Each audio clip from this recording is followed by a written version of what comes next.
យ៉ាងត្រាពុព្រឹមញញឹមសែនស្រងចោកដីស្រនោះមិនអស់អាឡ័យ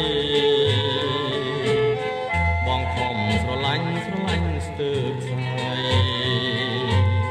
រស់ពេលស្រមៃថាថ្លៃជាគូថ្ងៃនេះផ្ទៃមេឃអាប់អន់រស្មីតើរឿងហេតុអ្វីមេឃមិនអាសូរមេឃខ្លាំងភ្លាមប្រៀបបានជំនោ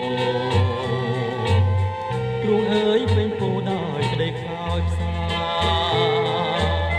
ស្រមោះនឹកអស់ក្រុមគ្រាកំសត់មានតែមួយគត់នៅក្នុងលោកាតែស្នេហ៍ដូចព្យុះកណ្ដាលជលសាតាគិនយ៉ាងណា